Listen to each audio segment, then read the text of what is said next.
Eu acredito é na rapaziada. Olá, sou Paulo Porto, ex-vereador de Cascavel pelo PT, professor da UniOeste e indigenista. Estarei aqui com vocês semanalmente na Rádio Centro de Direitos Humanos e Memória Popular de Foz do Iguaçu para debater pautas locais e nacionais. E nesta semana iremos falar sobre a guerra da Ucrânia, uma pauta internacional.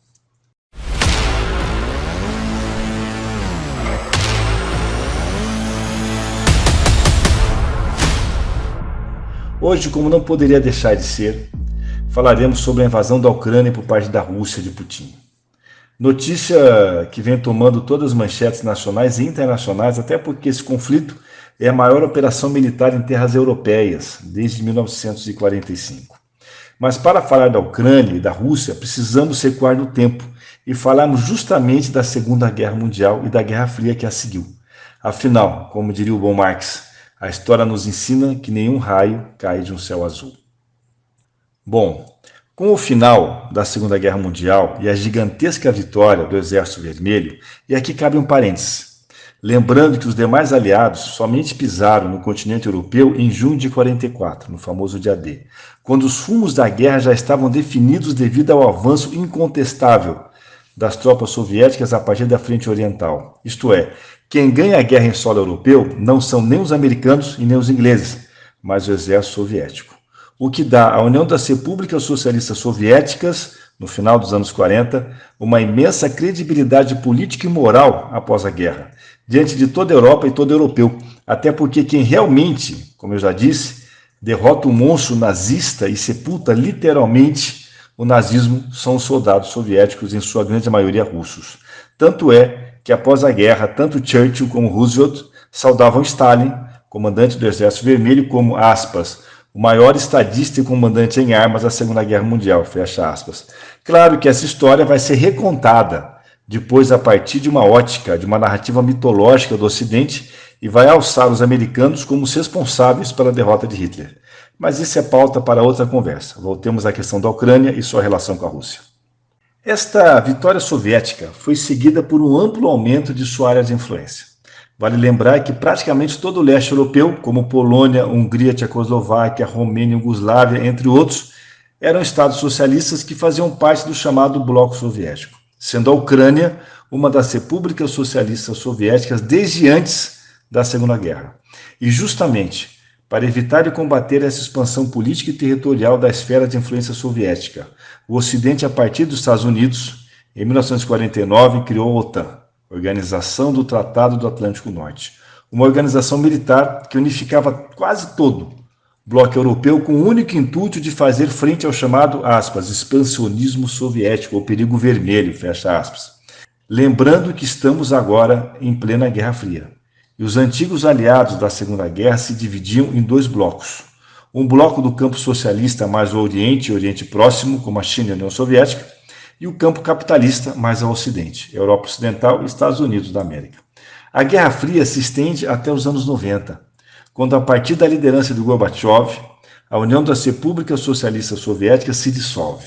Se esperava, então, que a OTAN também se dissolvesse, pois o seu objeto não existiria mais, isto é, a contenção da ameaça do socialismo soviético. Porém, isto não só acontece, como se dá ao contrário, a OTAN avança. E avança sua influência para todos os países do antigo leste europeu. Tanto é que desde 91 a OTAN já trouxe como países membros países como a Polônia, a República Tcheca, a Romênia, a Bulgária, a Eslováquia, a Eslovênia, a Lituânia, a Letônia, a Albânia, a Croácia, o Montenegro e, em 2020, a Macedônia do Norte. Grande parte, ou quase todos os países que até então, até a década de 90, pertenciam ao antigo bloco soviético. A questão é, qual a função da OTAN hoje? Quem é a ameaça a estes países se já desde 1990 não existe o chamado perigo vermelho? Hoje a OTAN, na verdade, funciona como uma embaixada, um preposto dos interesses norte-americanos no leste europeu, tendo como seu grande antagonista o poder político e econômico da Rússia. E em 2014, a partir das chamadas Primaveras Coloridas, ocorreram grandes manifestações na Ucrânia e derrubaram o governo eleito de Viktor Yanukovych, presidente eleito pró-Rússia. Ele foi derrubado com amplo apoio da inteligência norte-americana e da extrema-direita ucraniana, inclusive fortalecendo milícias armadas de caráter neonazistas. E é bom lembrar que essas primaveras, que sintomaticamente sempre aconteceram contra governos ou de esquerda ou não aliados aos Estados Unidos, ocorreram também no Oriente Médio, o que ocasionou a queda e assassinato de Muammar Gaddafi na Líbia e a invasão da Síria por forças abertamente apoiadas pela OTAN.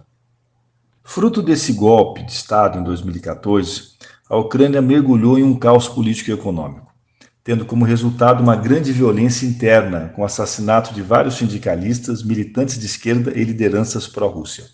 Esta reviravolta política desagou na improvável eleição de um humorista de TV para presidente da Ucrânia, Volodymyr Zelensky, que ao tomar posse teve como primeira medida a dissolução do parlamento ucraniano e o fortalecimento de milícias paramilitares de direita. E ao mesmo tempo promoveu uma perigosa aproximação da Ucrânia com a OTAN, solicitando a sua inclusão como membro. Isto acontecendo, permitiria, por exemplo, a instalação de mísseis da OTAN na fronteira com a Rússia apontados diretamente ao Kremlin. E é disso que estamos falando. A reação da Rússia se dá devido a essa escalada da OTAN junto à sua fronteira. Como nas palavras de Vladimir Putin, a uma repórter americana, aspas, como vocês reagiriam se o México fizesse parte da Federação Russa e nós instalássemos mísseis apontados para o Texas, fecha aspas. Enfim, este é o xadrez político para se entender a guerra entre a Rússia e a Ucrânia, o que pode não justificar, porque pouca coisa justifica a matança e a desumanidade de uma intervenção militar de grande porte como esta, mas com certeza nos ajuda a entender.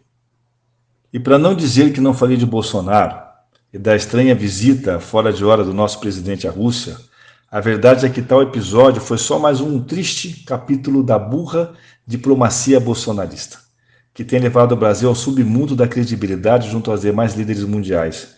Putin somente se aproveitou da lógica tosca e infantilizada do nosso presidente, que declarou ser solidário à Rússia no pior momento da crise e que teve como resultado a transformação do Brasil num pária frente ao resto do mundo.